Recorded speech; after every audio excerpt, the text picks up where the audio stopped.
ॐ सहनावतु सहनौ भुनक्तु सह वीर्यं कर्वावहै तेजस्विनावधीतमस्तु मा विद्विषावहै। ओम शांति शांति शांति। सबको सादर नमस्ते जी। वैदिक प्रज्ञा व्याख्यान माला में आप सभी का स्वागत है। हमारे साथ जुड़े हैं प्रथम तो दीपालिका जी जो सभी को एंटर करते हैं, गमनलाल, सरस्वती जी, कमला जी, सौरभ, कमला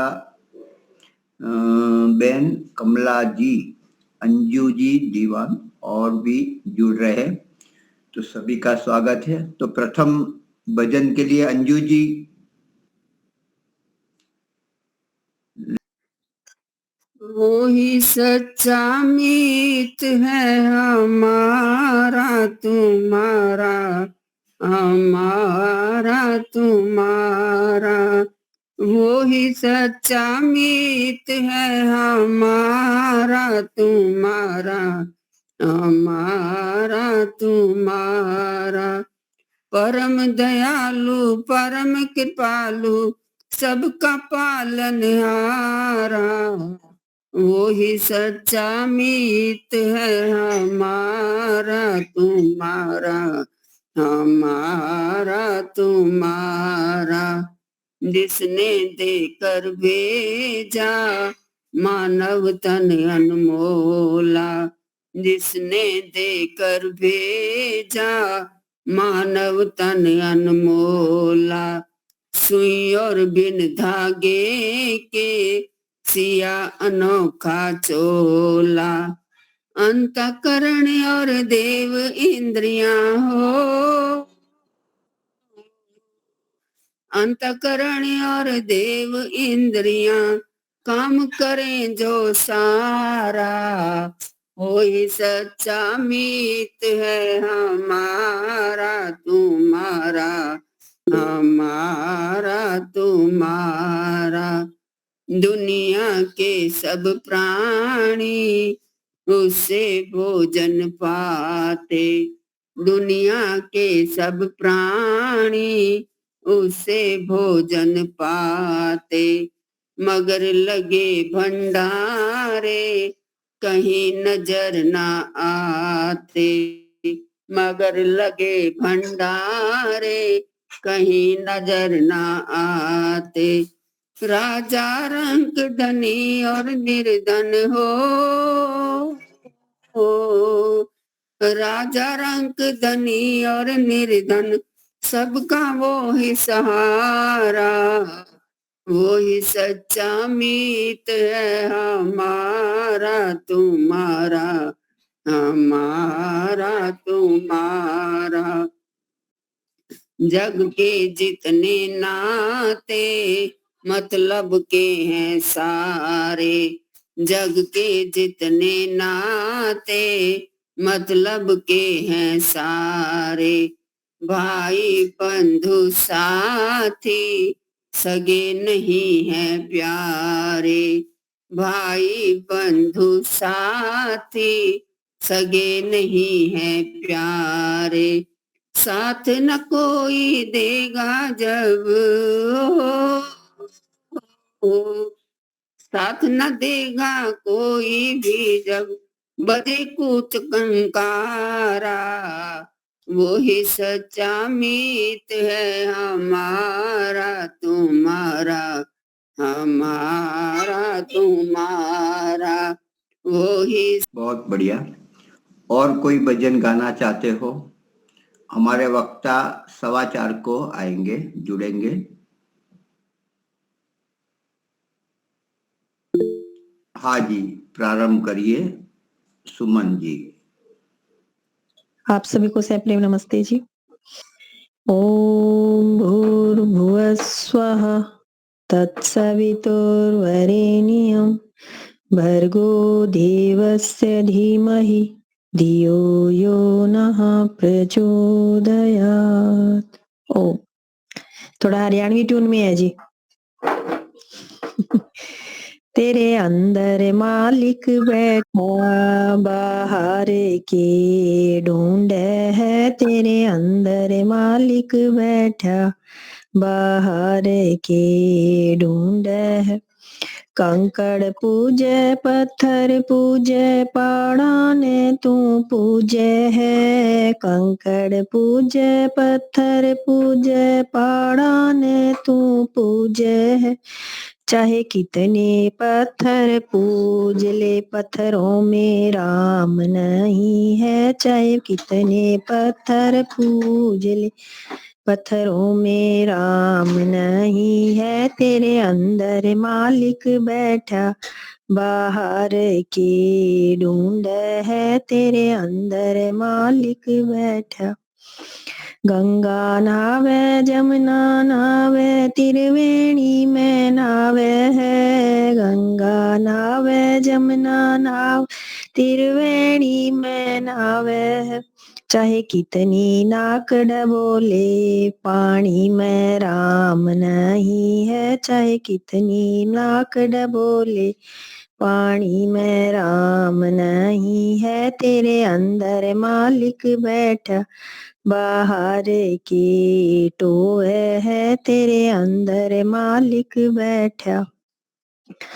तुलसा सींचे पीपल सींचे केले ने तू सींचे है, तुलसा सींचे पीपल सींचे केले ने तू सींचे है। चाहे भर भर लोटा सींच ले पत्तों में राम नहीं है, चाहे भर भर लोटा सींच ले पत्तों में राम नहीं है। तेरे अंदर मालिक बैठा बाहर के टोवे है, तेरे अंदर मालिक बैठा। खेड़ा धोके खेड़ा धोके माता धोके सैयद ने तू धोके है, खेड़ा धोके माता धोके सैयद ने तू धोके है। चाहे कितनी जोत जगा ले जोता में राम नहीं है, चाहे कितनी जोत जगा ले जोता में राम नहीं है। तेरे अंदर मालिक बैठा बाहर के ढूंढ है, तेरे अंदर मालिक बैठा। धन्यवाद जी, आपको सभी का बहुत बहुत धन्यवाद समय देने के लिए। एक समय अभी कुछ समय है तो मैं एक ले लेता हूं। महिमा निराली जग की रखवाली, महिमा निराली जग की रखवाली, माली तू सारे संसार का। महिमा निराली जग की रखवाली, माली तू सारे संसार का। महिमा आसमां के अंगनों को तारों से सजाया है, आसमां के अंगना को तारों से सजाया है। चंद्रमा की चांदनी से दीप को जलाया है, चंद्रमा की चांदनी से दीप को जलाया है। सूरज महलाली महिमा निराली, माली तू सारे संसार का। महिमा निराली मौसम के बाद मौसम झूम झूम आते हैं, मौसम के बाद मौसम झूम झूम आते हैं। बहारों के बाद गुलशन फूलों को सजाता है, बहारों के बाद गुलशन फूलों को सजाता है।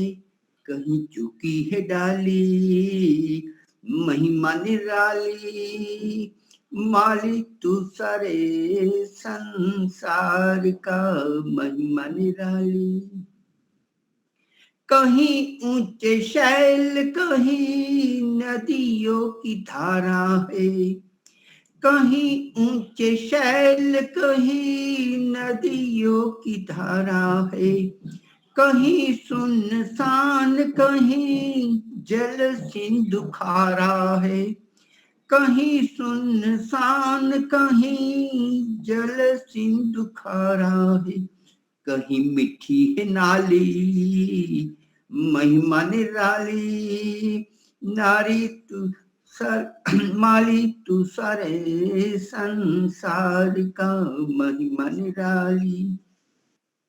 दिन रात का ये चक्र कैसा चलाया है, दिन रात का ये चक्र कैसा चलाया है, कहीं अंधकार कहीं धूप कहीं छाया है, कहीं अंधकार कहीं धूप कहीं छाया है, तुम्हारी महिमा निराली। माली तू सारे संसार का महिमा निराली। जग की रखवाली माली तू सारे संसार का महिमा निराली, महिमा निराली, महिमा निराली। धन्यवाद।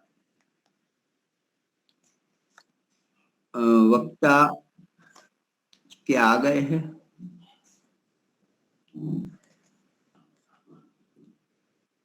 नहीं आए तो मैं फोन करता हूं।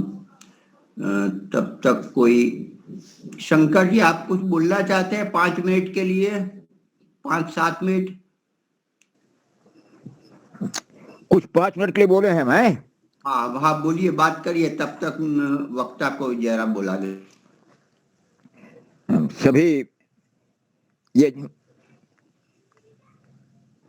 सभी बंधुओं को बहनों को नमस्ते करते हुए मनुस्मृति के 3 श्लोक का मैं प्रसंग रखना चाहता हूं, चाहे एक पूरा हो जाए या 2 पूरा हो जाए। इस आवाज जा रही है मनु जी? दीपालिका जी आवाज जा रही है? हाँ, मनुस्मृति के 3 श्लोक जिसमें जो भी पूरा हो जावे।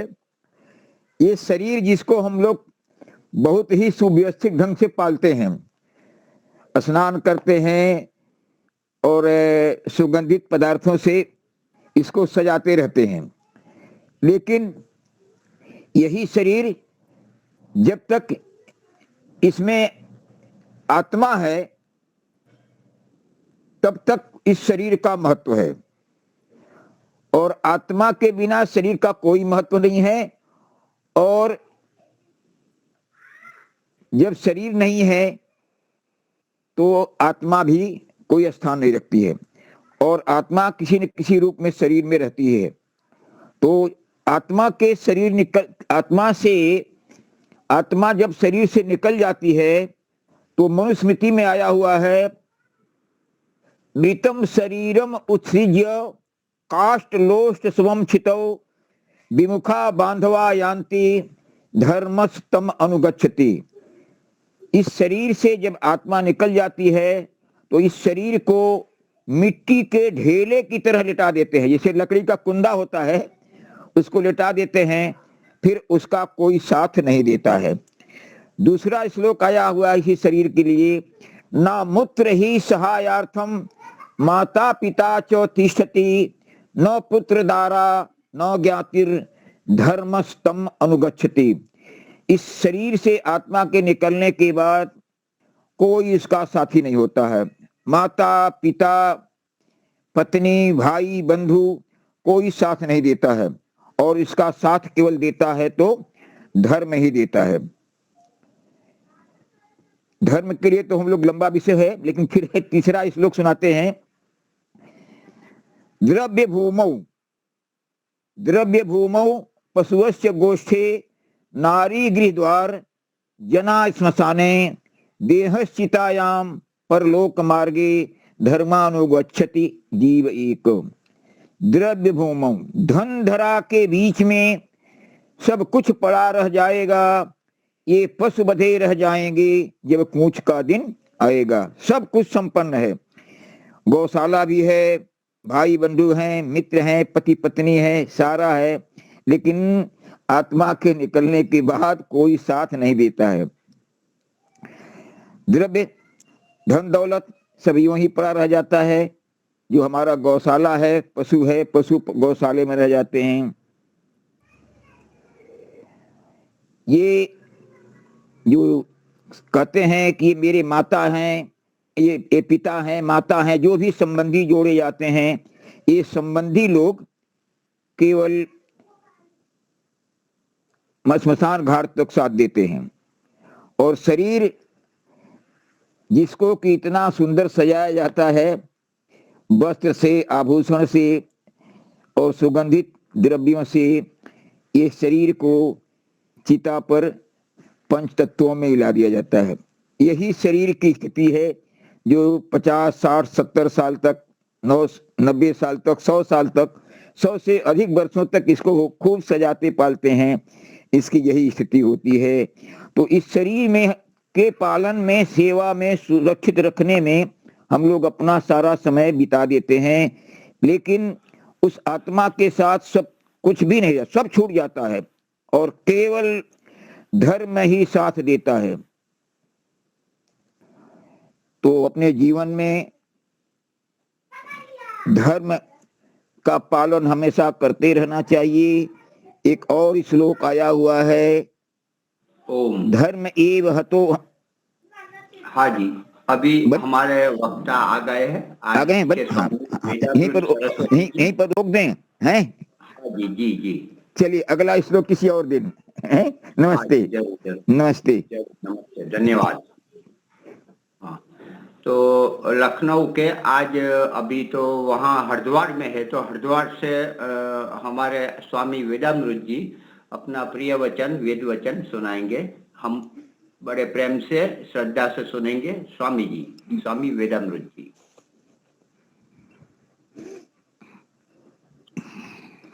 नमस्ते जी।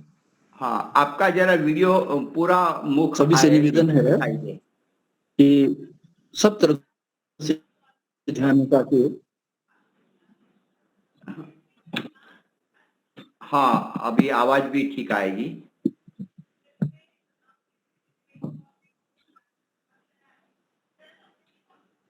हाँ, सभी से निवेदन है, आ रही आवाज? सभी से निवेदन है कि कृपया एक बार सब लोग मिलके संवेद स्वर में गायत्री मंत्र का पाठ करके अपनी वाणी को पवित्र करेंगे। स्पष्ट नहीं आ रही मेरे यहाँ।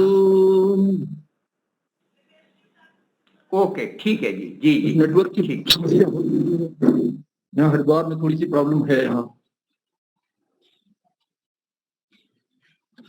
जितना स्पीडी नेटवर्क वहां लखनऊ में आता था वो यहाँ नहीं आ रहा। अब कुछ फर्क पड़ा या कुछ वैसे ही चल रहा है?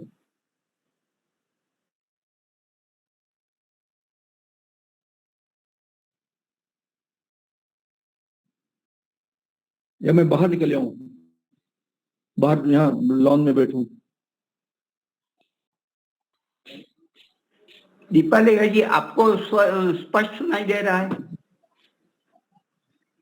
1 मिनट के लिए जो सज्जन श्लोक पढ़ रहे थे उनको कोई मेरे यहाँ मैं बाहर निकलता हूँ। हाँ ठीक है, अभी आ रहा है। ठीक है, नहीं दे रहा है? चलिए ठीक है, बढ़िया। सुनाई दे रहा है जी, अभी तो सब लोग मिलके फिर क्या होगा? सब लोगों को सुनाई दे रहा है? तो सब लोग मिलके एक वेद मंत्र का पाठ करेंगे। बोले ओम ओम यदंग यदंग दाशुषे त्वम अग्नि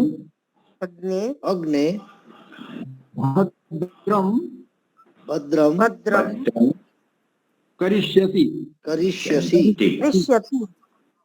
तव एतत् तव एतत् सत्यम सत्यम अंगिरः। संगिरः। देखिए ये ऋग्वेद का मंत्र है और इसमें जो बात कही गई वो हम सब के लिए जीवन जीने की कला बताई गई।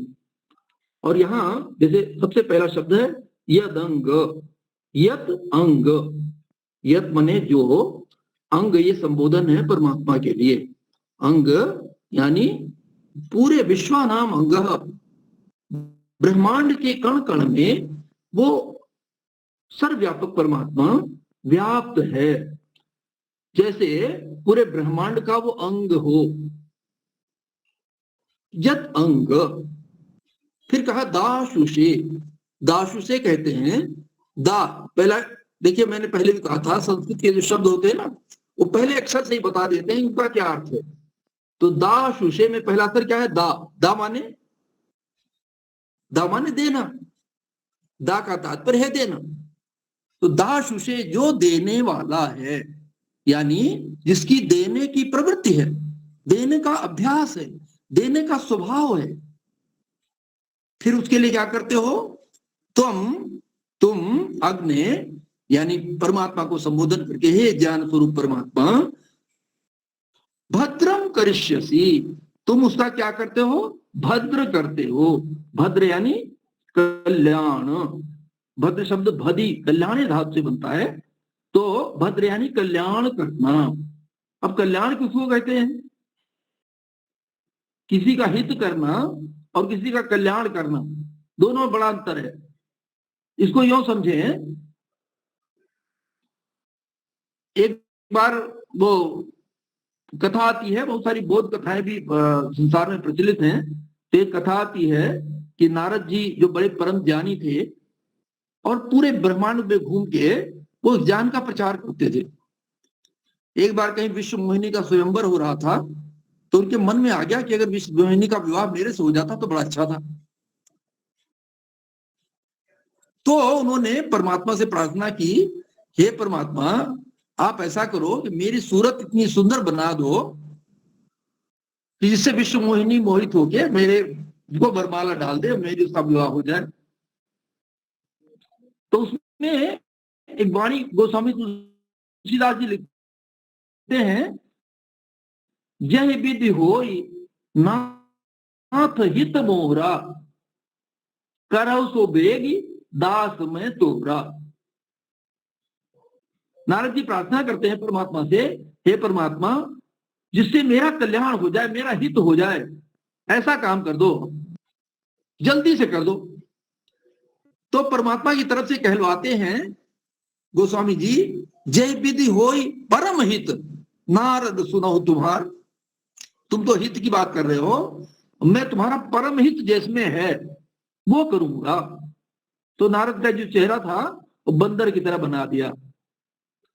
वो उसके आगे जिधर विश्व मोहिनी जाती उधर बंदर का चेहरा लेके अपना जाते कि जल्दी से, मेरा तो चेहरा सुंदर भगवान ने बनाई दिया है, अब वो गले में वरमाला डाल देगी। अब वो जाते और वो बंदर को कैसे वरमाला डालती? तो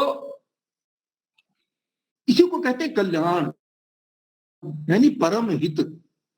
हित नहीं, हम तो कभी कभी सोचते हैं ये पकौड़ा खूब बढ़िया मिल जाता, पकौड़े में बहुत अच्छा स्वाद आता है, चलो पकौड़ा मिल जाता तो बड़ा अच्छा था।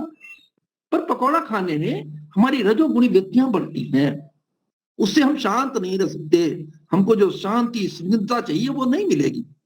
इसलिए पकौड़ा खाने में हमारा कल्याण नहीं है। कल्याण हमारा किसमें है? जीवन का कल्याण इस बात में है कि मानव जीवन का जो चरम लक्ष्य है मोक्ष की प्राप्ति, वो हम कर लें, वो हम कर सकें, ये कल्याण है। ऐसा कोई मार्ग मिल जाए तो वो हमारा कल्याण है। ऐसे ही यहाँ कहा, क्या कहा? हे अग्नि, हे प्रभु परम ज्ञानी, ज्ञान स्वरूप, प्रकाश स्वरूप परमात्मा, आप दासु से, देने वाले का, दाता का, दानी का, भद्रम करिष्यसि, कल्याण कर देते हो, यानी उसके जीवन के चरम लक्ष्य मोक्ष की प्राप्ति करा देते हो। और क्या कहा? यदंगदाशुषे त्वम अग्ने भद्रम करिष्यसि तब एतद, तब यानी तुम्हारा, एतद यानी यह, ऐसा करना, सत्यम अंगिरह, हे अंगिरह, ये सत्य तुम्हारा व्रत है। क्या व्रत है? कि तुम देने वाले का, दानी का कल्याण कर देते हो, उसके जीवन के लक्ष्यों की प्राप्ति करा देते हो। और यहाँ लास्ट अंतिम शब्द है अंगिरह। अंगिरह शब्द अंगिरह नहीं है, वो है अंगिरस। अंगा नाम रस अंगिरस। पूरे ब्रह्मांड के जितने भी पदार्थ हैं, सर्व में, सब में स्वामी की हैसियत से, एक मालिक की हैसियत से विद्यमान, कण कण में विद्यमान उस सर्वव्यापक परमात्मा को अंगिरस कहते हैं। अंगा नाम रस। अब एक उदाहरण लेके समझने की कोशिश करते हैं इन सब का। अभी ये तो शब्दार्थ सा हुआ, अब इसका निहितार्थ क्या है इसको समझने का प्रयास करते हैं। अंगा नाम रस, अंगों का रस है, यानी अंगों की शक्ति है। जैसे हमारा हाथ है, उस हाथ में जो हाथ उठाने की शक्ति है, हाथ से कार्य करने की शक्ति है, वो किसने भरा? उस प्रभु परमात्मा ने ही भरा है।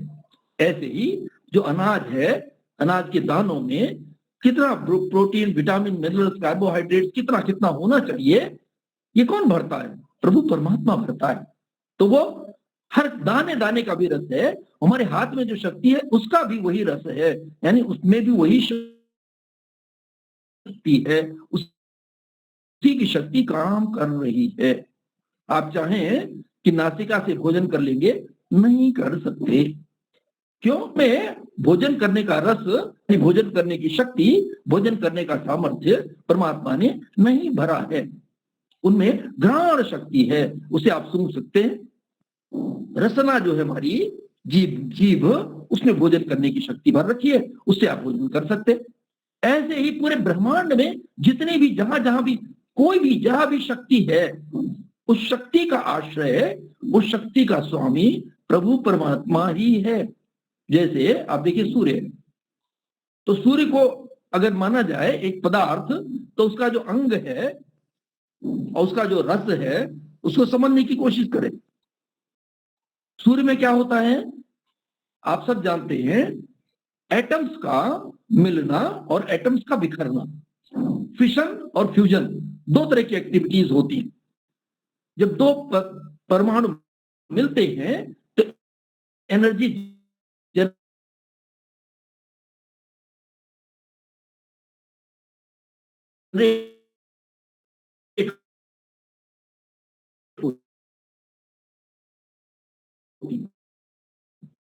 आवाज गई।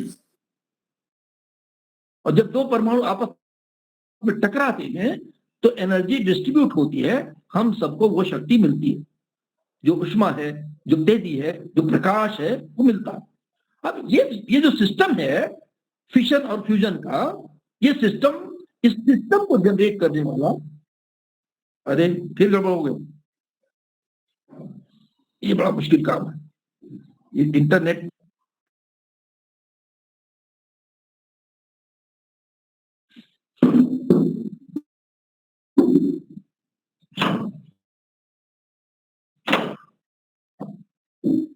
बस हाँ जी, अब सुनाई दे रहा है?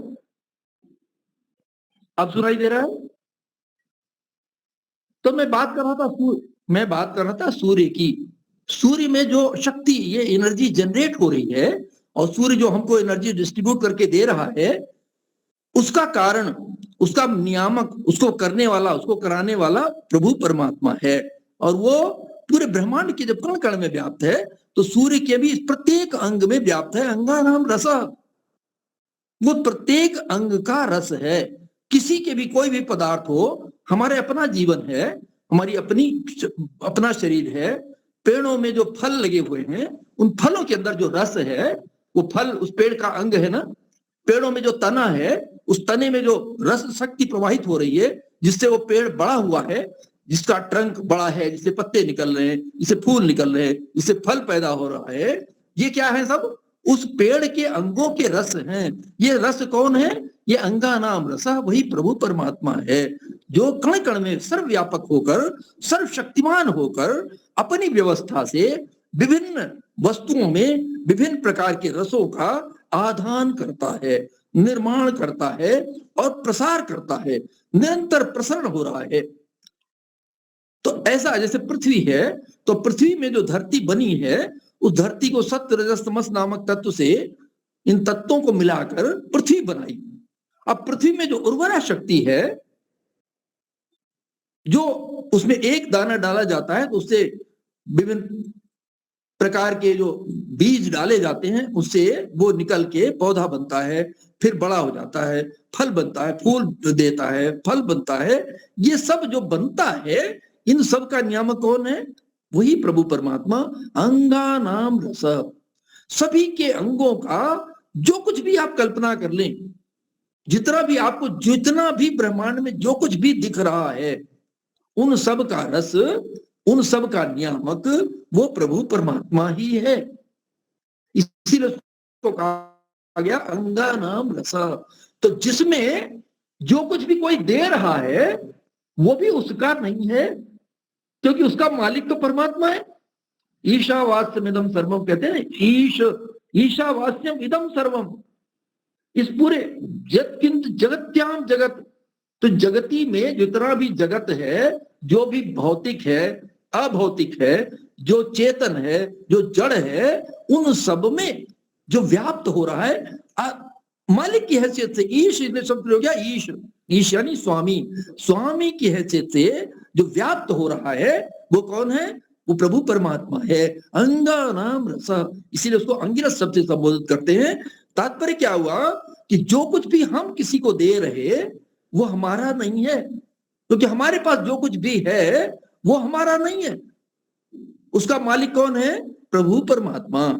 आप देखें कि कितनी भी गाड़ियां बना लो, कितने बड़े घर मकान बना लो, कितनी बड़ी कोठियां बना लो, कितना बैंक बैलेंस बना लो, जब व्यक्ति की मृत्यु हो जाती है तो एक पैसा, एक भी अन्न, एक भी कमरे की खिड़की उसके साथ नहीं जाती। क्यों? वो उसका है ही नहीं।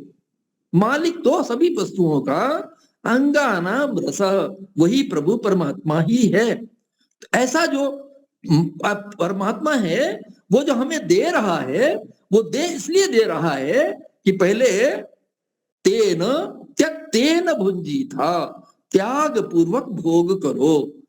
तुमको दे रहा हूं जो शक्तियां, वो शक्तियां तुम पहले लोगों के लोकोपकार में, परोपकार में इन शक्तियों को लगाओ, और फिर थोड़ा सा भोग भी करो, जितनी तुम्हें आवश्यकता है उतना तुम सदुपयोग करो। पर मुख्य रूप से क्या करना? तुमको परोपकार में लगाना है इन शक्तियों को। इसी परोपकार में लगाने के लिए, जैसे मैं दे रहा हूं, जैसे मैं चेतन हूं और तुमको दे रहा हूं, और तुम भी चेतन हो, तुम भी और चेतनों को भी दे डालो। जैसे मैंने तुम्हें वेद का ज्ञान दिया, अग्नि वायु आदित्य अंगिरा नाम के ऋषियों के माध्यम से, और उसके बाद से ऋषियों की परंपरा दी, जो इस वेद ज्ञान को समझा के, बुझा के सरल शब्दों में हमें समझाते हैं। तो वो सुन के तुम क्या करो? बोले आर्य समाज का नियम है ना, सब सत्य विद्या, और जो पदार्थ विद्या से जाने जाते हैं उन सब का आदि मूल परमेश्वर है। तो जो परमेश्वर है, आदि मूल है, वो सभी पदार्थों का, जितनी भी शक्तियां हैं, वो अंगा नाम रस है। तो क्या कहा? बोले वेद का पढ़ना, पढ़ाना और सुनना और सुनाना सब आर्यों का परम धर्म है। तात्पर्य क्या हुआ? परमात्मा का क्या आदेश है कि मैंने तुम्हें वेद ज्ञान दिया है, तो तुम भी इसको पढ़ो और पढ़ाओ। और जहां कहीं कोई पढ़ रहा है, कोई पढ़ा रहा है, अगर कोई सुन रहा है तो सुने भी और सुनाए भी, ये उसका कार्य है। जैसे मैं कर रहा, परमात्मा का आदेश ये है, जैसे मैं अंगा नाम रस हूं, सभी अंगों का रस हूं, जितने भी कार्य हो रहे हैं सब मेरे कारण हो रहे, मैं उनका नियामक हूं, मेरी ही क्षमता से हो रहे। ऐसे तुम भी इसको आगे बढ़ाओ। तुम्हारे पास जो धन है, वो धन भी तुम्हारे प्रयोग के लिए नहीं है। थोड़ा सा प्रयोग कर लो, पर प्रयोग बाद में करना। पहले क्या है? त्यक्तेन भुंजी था, त्याग पूर्वक भोग करो, पहले त्याग करो। देखो देखो तुम्हारी चारों तरफ कहीं ऐसे तो नहीं है कि किन्हीं के पास रोटी नहीं है, किन्हीं के पास वस्त्र नहीं है, किन्हीं विद्यार्थियों को फीस देने के लिए पैसे नहीं है, किसी को और किसी प्रकार की भौतिक सहायता की जरूरत है, किसी को चोट लगी है उसे मालिश करवाने की जरूरत है, तो पहले तुम अपने अंगों से यानी आंखों से देखो कि कहीं कहीं कोई ऐसा आवश्यक कोई वस्तु कोई व्यक्ति तो नहीं है जिसको तुम्हारी किसी प्रकार की सेवा की आवश्यकता है। ये जो सेवा करने की क्षमता मैंने दे रखी है, ये तुम्हारे अंगों में जो रस भर रखा है, वो रस वास्तव में मैं ही हूं, तुम नहीं हो। अंगा नाम रस, तुम्हारा अंग भी मैं ही हूं, और उन अंगों में जो रस है, उनमें जो क्षमता है, वो भी मैं ही हूं। तो मेरी ही शक्ति को समझ के उसका सदुपयोग पूरे लोक कल्याण के लिए, कल्याण के लिए, परोपकार के लिए करते रहो। इसीलिए मैंने तुमको तुम्हारे अंगों में तुम्हारी क्षमता इतनी विकसित कर रखी है कि जो कुछ भी पढ़ सकते हो तो तुम पढ़ा सकते हो, जो सुन रहे हो वो सुना सकते हो, जो तुम पा रहे हो उसे दे सकते हो। जो तुम्हारे पास है वो तुम्हारी क्षमता से, तुम्हारी आवश्यकता से कहीं अधिक दे रखा है। गौ के धन में दूध कितना भरता है प्रभु परमात्मा? उसके बछड़े की आवश्यकता है 1 किलो की, और भर दिया 30 किलो। काहे के लिए? उसे देना है। तो गौ के लिए भी, और गौ को देना कैसे, अपने आप कैसे दे पाएगी? नहीं दे पाएगी। तो हमारे लिए कहा कि गौ से दूध तुम दुहो, और जिनको आवश्यकता है, बुजुर्गों को भी, बच्चों को भी, ऐसे बच्चों को जो अपनी माँ का दूध नहीं पा रहे, तो उनके बच्चों को भी कैल्शियम चाहिए, हड्डी बढ़ना है, मांसपेशियां बढ़नी है, सब उसके अंगों का साइज बढ़नी है, उसकी हाइट बढ़नी है। इन सब के लिए सारे अंगों के का जो रस है, ये रस को तुम्हें बढ़ाना है। यानी गौ को पालो, उसको प्रेम से खिलाओ, चारा भूसा दाना खिलाओ, और उससे दूध दूकर जितने लोग आवश्यक हैं, जितने लोग दुग्ध जिनको चाहिए, वो उनको प्रदान करो। दाशु से यानी देते रहो। ये नहीं कि हमारी गाय में ज्यादा दूध है तो हम खुद ही सारा पी जाए ना, अपना थोड़ा सा पी लो जितनी तुम्हें आवश्यकता है, और बाकी देते रहो। क्यों दो? क्यों देने की बात कही? दाशु से तम अग्ने, हे अग्ने, प्रभु परमात्मा क्या करता है? दाशु से यानी देने वाले के लिए, दानी के लिए भद्रम करिष्यति, उसका कल्याण कर देता है, उसको उसके चरण लक्ष्य के मार्ग पे लगा देता है। उस मार्ग पे ऐसा वो लग जाता है कि फिर उसका मानव जीवन सफल हो जाता है, कल्याण उसका हो जाता है। जिस हेतु से परमात्मा ने हमें मानव का शरीर दे रखा है, उसमें क्षमताएं दे रखी हैं, वो उस हेतु, वो जो उद्देश्य है, वो उद्देश्य उसका पूर्ण होता है जो दाशु से देता रहता है। और ये परमात्मा का निरंतर ये लक्ष्य है कि मैं जैसे सबको दे रहा हूं, आगे अगला भी जो अगर देता रहेगा तो उसका भद्रम, उसका कल्याण, उसकी जो लक्ष्य की, जीवन के लक्ष्य की प्राप्ति मैं करा देता हूं। परमात्मा का सत्य संकल्प है। सत्यम अंगिरह, हे अंगिरस, तुम्हारा ये सत्य व्रत है कि तुम उस प्रभु, उस व्यक्ति का जो दाशु से है, यानी जो देता रहता है, जिसका स्वभाव देने का है। ये नहीं कि एक बार किसी ने कुछ दे दिया तो बड़े बड़े परम ज्ञानी है ना, नियमित रूप से देना है। पंच महायज्ञ हमें रोज करना है। ब्रह्म यज्ञ, देव यज्ञ, बलि वैश्वदेव यज्ञ, अतिथि यज्ञ, पितृयज्ञ, ये 5 महायज्ञ हमारे सबके जीवन के लिए दैनिक रोज करने के निमित्त बताए। तो हमें सबको देना है, सबको, जिसको जो आवश्यकता हो, जिसको सेवा की आवश्यकता हो उसको सेवा देना है, जिसको परामर्श की आवश्यकता हो उसको परामर्श देना है। और कुछ नहीं दे सकते तो कम से कम सर्वे भवन्तु सुखिना का भाव तो रख सकते हो, सभी के प्रति शुभकामना और कल्याण का भाव तो रख सकते हो कि हे प्रभु परमात्मा ऐसी कृपा करो कि सभी लोग सुखी रहें, सब लोग कल्याण में रहें। कोई दुष्ट से दुष्ट व्यक्ति है, उसके प्रति भी घृणा का भाव नहीं रखना, उसके प्रति भी परमात्मा से प्रार्थना का भाव रखना, करुणा का भाव रखना। हे प्रभु ऐसी कृपा करो, ये दुष्ट व्यक्ति जो अब तक दुष्टता करता रहा है, बहुत सारा पाप इसने इकट्ठा कर लिया, अब ऐसी कृपा करो कि इसकी दुष्ट बुद्धि धर्म बुद्धि हो जाए, पाप बुद्धि इसकी धर्म बुद्धि हो जाए। ये दाशु से ये देना है। देना क्या? शुभ कामना देना, भविष्य के लिए शुभ कामना करना, परमात्मा से प्रार्थना करना, ये भी देना है। तो इस देने में तो कुछ लगता रहे, और कुछ देने में तो चाहे कुछ खर्च भी होता हो, ये शुभ कामना देने में क्या लगता? केवल आपके मनोभावना लगती है। परमात्मा से अपने लिए प्रार्थना कर रहे हो, सबके लिए प्रार्थना कर रहे हो, तो बाकी सबके लिए भी, अन्यों के लिए भी प्रार्थना कर लो। हे प्रभु ऐसी कृपा करो कि सबकी बुद्धि शुद्ध हो जाए। दाशुषे, तुम्हें निरंतर दानी बने रहना है। तो जहां जिसकी जो आवश्यकता है, किसी को फल की आवश्यकता है, किसी को अन्न की आवश्यकता है, किसी को वस्त्र की आवश्यकता है, किसी को धन की आवश्यकता है, तो जो तुम्हारे पास है उसे तुम देते रहो। और कुछ नहीं, किसी की सेवा की आवश्यकता है, कल को कोई सामने हमारे कोई व्यक्ति रोगग्रस्त हो गया, उसे दवा की आवश्यकता है, मेडिकल हेल्प की आवश्यकता है, तो हम क्या करें? देते रहें। दाशुषे यानी दानी बने रहें। मनुस्मृति में आता है कि वानप्रस्थी को, सन्यासी को क्या करना चाहिए? बोले दाता नित्यम अनादाता। दाता नित्यम, प्रतिदिन उसे दाता बने रहना है, देते रहना है, पर अनादाता, लेना नहीं है, देते रहना है। क्यों? लेना किसी मनुष्य से नहीं है, देने वाला तो प्रभु परमात्मा है। आप पूर्ण पुरुषार्थ करोगे तो भरपूर देता है। प्रत्येक व्यक्ति की जितनी आवश्यकताएं हैं उससे कहीं अधिक प्रभु परमात्मा देता है। एक दो शब्द आते हैं, एक होता है नीड और एक होता है ग्रीड। नीड यानी आवश्यकता, ग्रीड यानी लोभ लालच। जिस जो लोभी व्यक्ति हैं, पूरा ब्रह्मांड भी दे दिया जाए उनको तो कहेंगे अभी इसी गैलेक्सी का यही ब्रह्मांड मुझे मिला है, वो जो बहुत सारी हजारों गैलेक्सी परमात्मा ने बना रखी है उसका भी सारी कुछ संपत्ति मुझे चाहिए।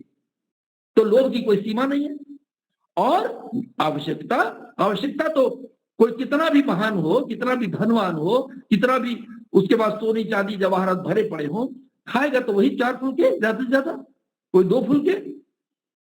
तो जो देने वाला है, वास्तव में देने वाला है प्रभु परमात्मा। पूरा ब्रह्मांड बना के उसने मुझे हमें दे दिया। अब देखिए, ब्रह्मांड में जितने पदार्थ हैं सब हमारे कल्याण के हैं, चाहे वो पृथ्वी हो, चाहे जल हो, चाहे अग्नि हो, चाहे वायु हो, या आकाश हो, या और भी जितने इसमें पैदा होने वाले, जितने भी अन्न पैदा होने वाले हैं, जितने फल फूल मेवा, ये सारा, जितने भी पशु हैं, वो सारे पशुओं को हमारी सेवा में लगा रखा। सूर्य को हमारी सेवा में लगा रखा कि तुम सुबह उठ के सबको जगाओ, सब में शक्ति भरो। और चंद्रमा को लगा रखा कि तुम अन्नों में, फलों में, अन्न उसमें रस भरो। सूर्य को लगा रखा तुम रस से भरे हुए फलों को, अन्नों को पकाओ, ताकि ये सब पका हुआ अन्न, परिपक्व फल, ये जो मनुष्य है इसकी सेवा में रहे, ये उसे खाकर परिपक्वता को प्राप्त करे, इसकी बुद्धि परिपक्व हो जाए। और बुद्धि परिपक्व जब हो जाएगी तो क्या बनेगा? ये दाशुषे, दानी बनेगा। इसकी समझ में आ जाएगा कि परमात्मा ने ये सारे पदार्थ जो हमारे व्यक्तित्व की परिपक्वता में लगते हैं वो इसलिए लगाए हैं कि हम भी परिपक्व रूप से दानी बने, हमारा स्वभाव देने का हो जाए। तुम अग्ने भद्रम करिष्यसि, हमारा सबका कल्याण करते हो। किसका? जो दाशुषे है, देने का स्वभाव वाला है। क्यों? परमात्मा ने पूरे ब्रह्मांड के सारे पदार्थ दे रखे हैं। एक वो चेतन है, दूसरी हम आत्माएं चेतन हैं। तो हम चेतन आत्माएं ही उस परम चेतन परम प्रभु परमात्मा के गुणों का अपने में आधान कर सकते हैं। जैसे वो दे रहा है ऐसे हम भी दे सकते हैं। तभी वो आदेश है परमात्मा का कि तुम, हे मनुष्यों, तुमको जो मैं सब कुछ दे रहा हूं वो इसलिए दे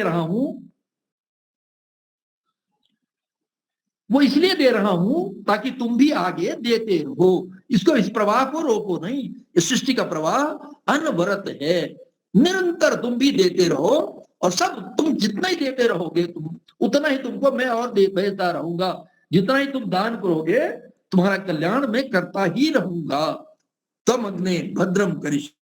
तो प्रभु ने जो व्यवस्था बनाई है, जो ये वेद मंत्र दिया है, ये भक्त की तरफ से एक बात हो रही है और अन्य भक्तों के लिए कि हे परमात्मा को संबोधित करके, हे प्रभु तुम देने वाले के लिए दाता का दान जिसका देने का स्वभाव बन गया उसका तुम कल्याण करते रहते हो, तुम उसका जीवन उसके जीवन के लक्ष्यों की प्राप्ति कराते रहते हो। इसलिए हम सब तुम्हारी कृपा से देने वाले बनते रहे। कहीं बाह्य परिस्थितियां कोई ऐसी ना आ जाए, प्रभु कृपा करो, क्योंकि हम तो हमारा पुरुषार्थ तो हमारे में है, हमारी क्षमता में है, पर बाह्य परिस्थितियां तो तुम्हारे हाथ में है। मैं हूं संसार के हाथों में और संसार तुम्हारे हाथों में। तो संसार की बाह्य परिस्थितियां प्रभु तुम्हारे हाथ में है, तो तुम इतना नियंत्रित कर दो कि मुझको जो तुमने दान देने की प्रवृत्ति मुझमें भरी है, ये प्रवृत्ति निरंतर बनी रहे।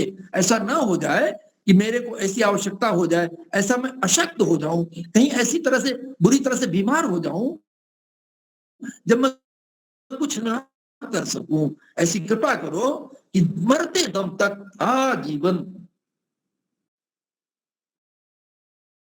प्रत्येक क्षण अंतिम क्षण तक मैं प्रभु तुम्हारी कृपा से हमारी शक्तियां बनी रहे और यथावत देने का सामर्थ्य भी बना रहे और देने की मानसिकता भी बनी रहे। ऐसी प्रभु कृपा करो।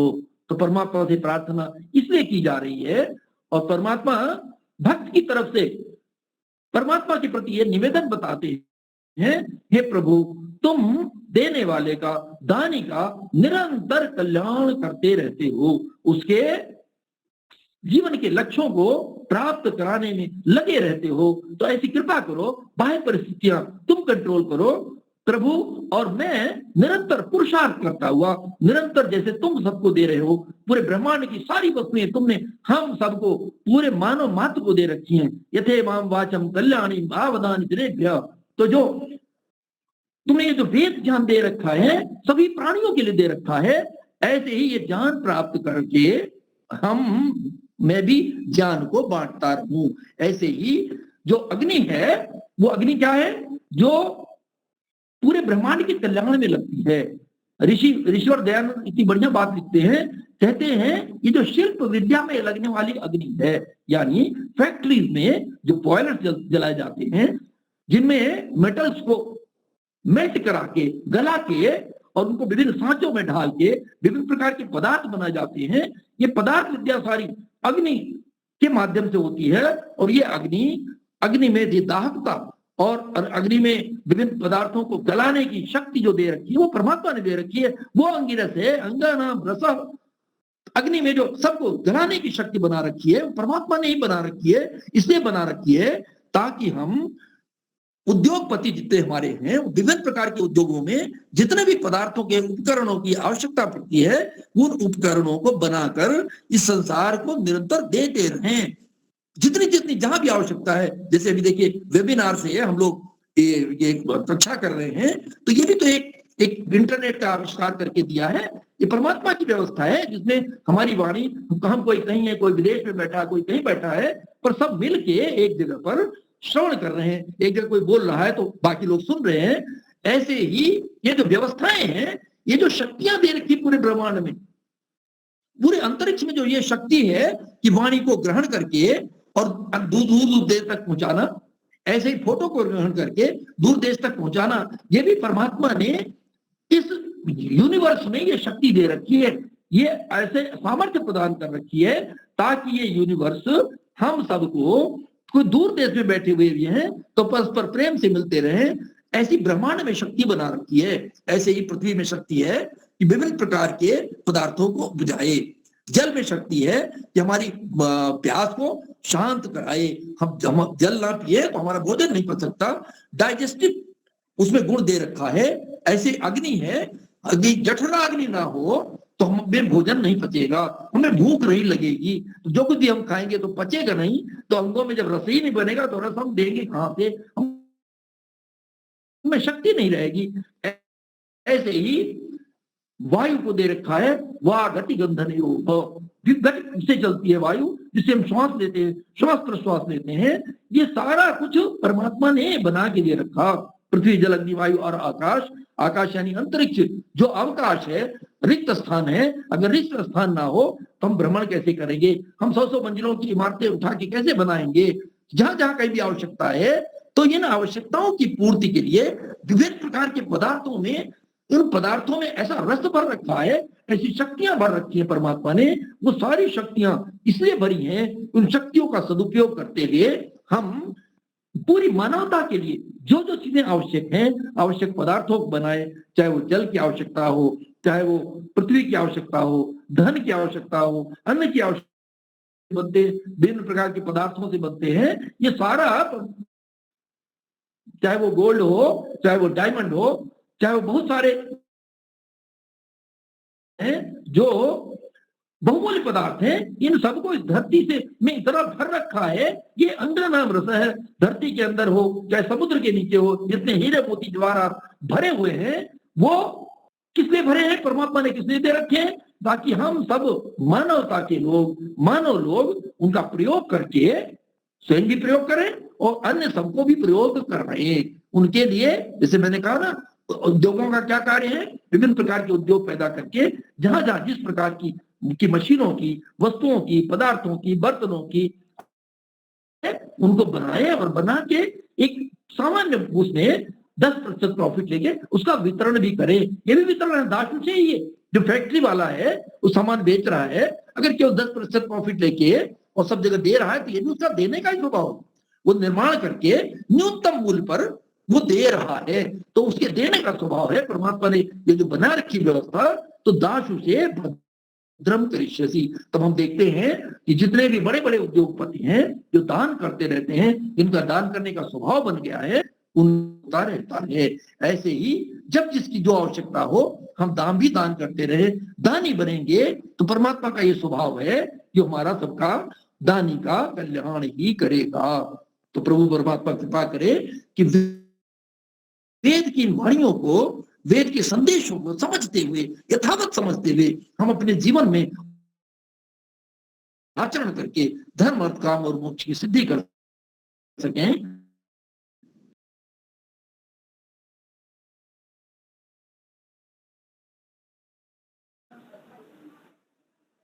हाँ जी, हाँ जी, बहुत बहुत धन्यवाद।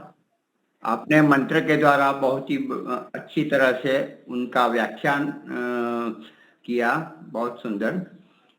देना, देते रहे, हर प्राणी जड़ हो या चेतन देते हैं। सूर्य देता है, चंद्र देता है, निहारिका देता है, अपने अंग प्रत्यंग सारे के सारे देने वाले स्वभाव वाले हैं। वैसे हम भी बने, देने से हम हल्के होते हैं, देने से उत्साह, आनंद, स्फूर्ति, एक जीवन, एक आयु बढ़ती है। जो देता है वो बोता है और लेता है वो डूबता है।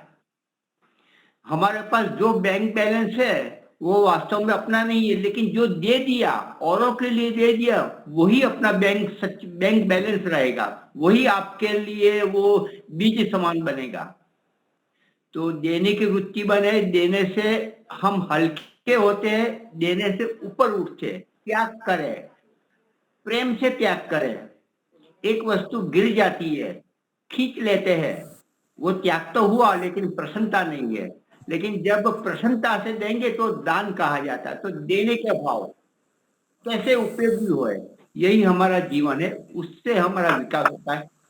हमारा पैर पीछे है, वो छोड़ेगा नहीं तो वो हम आगे नहीं बढ़ सकते। तो वैसे ही हमें आगे बढ़ना है तो एक एक पैर, एक एक स्टेप धीरे धीरे छोड़ते जाना और औरों के लिए जीना, यही जीवन है, यही यज्ञमय जीवन, यही आहुति है। और प्रेम से परमात्मा को धरे, प्रेम से जो जिसको आवश्यकता है उसको दे, तो ये हमारे लिए प्रभु की एक प्रसादी बनेगी, प्रभु की एक आहुति प्रभु की अग्नि में, और वही हमारे लिए अच्छे जन्म देने वाले बनेंगे। तो इस प्रकार से हमें, आपने तो बहुत ही कहा है, ये तो मैंने थोड़ा समय था, इसे 2 मिनट आपको सभी को बता दी। तो अपने इलाहाबाद से, प्रयागराज से कुंभ मेला की जो वहाँ 3 किलोमीटर ही दूर है शंकर जी, फिर भी हमारे यहाँ लगे हुए हैं। तो आप शांति पाठ करवाइए और जय घोष। आवाज आवाज जा रही है मुनि जी? हेलो। इलाहाबाद, प्रयागराज और कुंभ नगर 26 तारीख तक कुंभ नगर रहेगा। इसके बाद ये प्रयागराज कहिए या इलाहाबाद कहिए। तो शांति पाठ और जय घोष से आज की व्याख्यान माला का समापन। पहले शांति पाठ।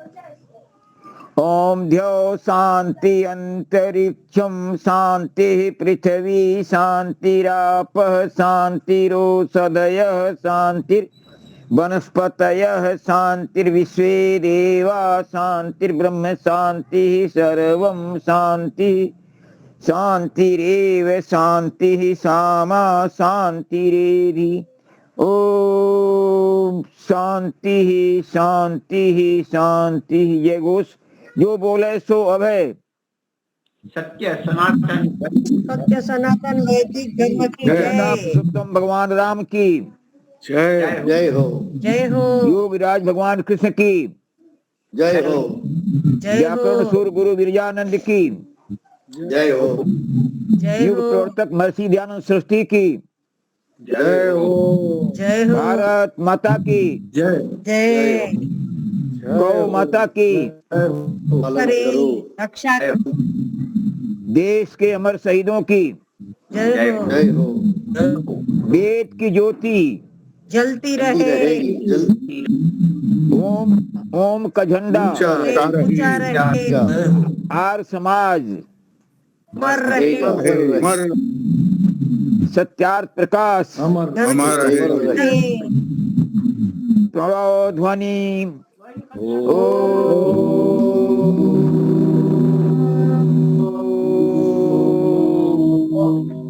वैदिक नमः। सर्वेभ्यो नमः। नमस्ते स्वामी जी, प्रणाम। नमस्ते जी। नमस्ते नमस्ते। कल पुनः मिलते हैं शुक्रवार को। श्रुति जी होंगे और जी भी होंगे।